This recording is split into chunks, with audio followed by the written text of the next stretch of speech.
if your mom doesn't take the Marlboro out her mouth before she tells the state trooper to kiss her asterisk, then you just might be a redneck. Or maybe not. This is Plain Jane in my own living room in rural Virginia. And I suggest that you like, share, subscribe, and all that good stuff before you click me away into oblivion. Now, I don't think the word redneck should be an insult.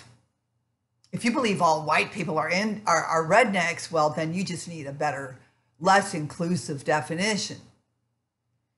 A redneck is a country person found sometimes in the city. And the stereotype has truth to it. A person who drives a muscle truck with a gun rack. A redneck may or may not attend church. Some may believe that they're attending church in the mud bog. I've never met an atheist redneck, though. And they all will fly the American flag without trying to explain to you how complicated it is. Because to them, it's not complicated at all. Some may fly the other flag, like my neighbors. Now, a redneck may or may not be racist. So why try to shove all of their heads into a pointy KKK hood when it doesn't belong there? Possibly some of their grandparents belong there. Do you want them there so we can all have a race war? Now, wouldn't that be fun? No, I doubt that very many of you want a race war, but someone out there does, and they manipulate the rest of us that way. It's backwards. That's all backwards, not to mention evil. Now, redneck does not equal white supremacist. The definition of white supremacist is built right into it. A white person who believes their race is supreme and destined to rule over your race.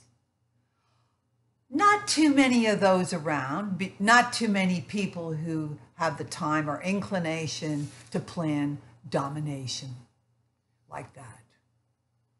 Now, rednecks generally believe in minding their own business, and they believe in you minding your business. In public, they'll be well behaved no matter what they think of you.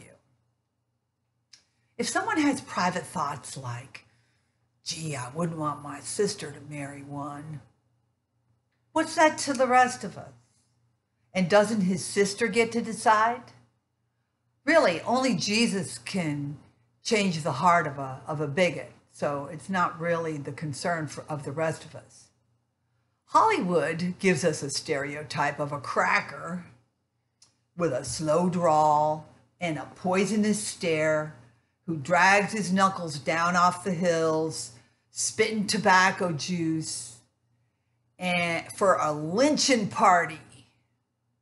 Now, today we get news from all over the world, all over the country, that makes it sound like every 5 seconds there is a racial crime occurring. And some of it is true. There is a racial crime occurring. Some of it is just manipulated. The facts are incomplete, and it's used to manipulate the rest of us. Every 5 seconds would be crime,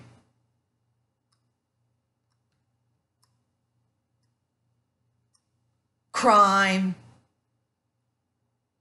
When was the last time a lynching occurred in your neck of the woods? And would your neighbors that you know, work with, talk to, would they and the local police cover it up?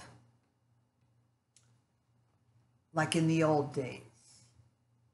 I just wish people would be more tolerant and believe the best of their neighbors, even the country fried ones that seem to fit some stereotype. If you find yourself out somewhere stuck in the mud, you'll be real happy when a redneck comes along with a muscle truck and a tow bar to pull you out.